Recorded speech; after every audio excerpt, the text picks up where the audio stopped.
আলহামদুলিল্লাহ, আসসালাতু আসসালামু আলাইকা আলা রাসূলিহিল কারীম ওয়া আলা আলিহি ওয়া আসহাবিহি আজমাইন। প্রিয় ইবতিদায়ী চতুর্থ শ্রেণীর শিক্ষার্থীরা, আজকে আমরা আপনাদের পাঠ্য বইয়ের ৭ম নম্বর পাঠ থেকে আলোচনা করব। আসহাবেউ অর্থাৎ সপ্তম অধ্যায় বেশ গুরুত্বপূর্ণ কিছু শব্দ দেওয়া রয়েছে, এগুলো মুখস্থ করতে হবে।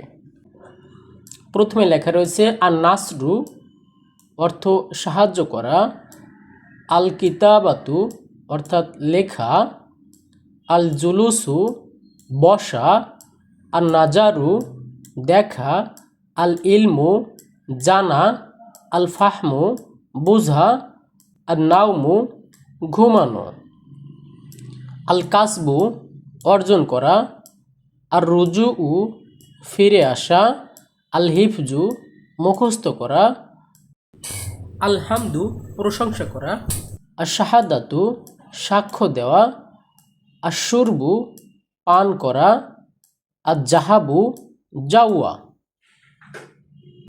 আল মাসউ হাঁটা, আল গসলু ধৌত করা, আল খুরুজু বের হওয়া, আর তারকু ছেড়ে দেওয়া, আল মানহু দান করা, আর দাফউ প্রতিরোধ করা, আর নুসহু উপদেশ দেওয়া, আর তবখু রান্না করা।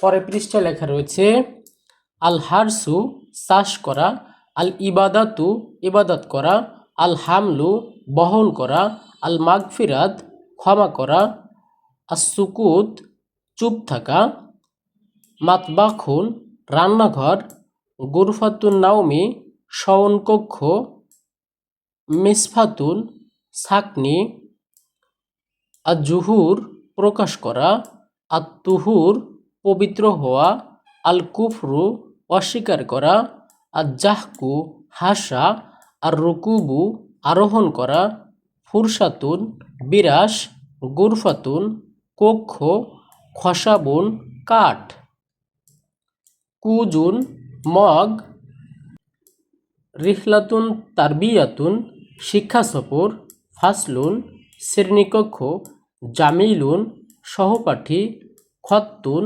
হাতের লেখা, তাইরাতুন ও রকিয়াতুন ঘুড়ি, সিবাকুন দৌড়, বালুনুন বেলুন, মাল আবুন খেলার মাঠ, সামারতুন ফল।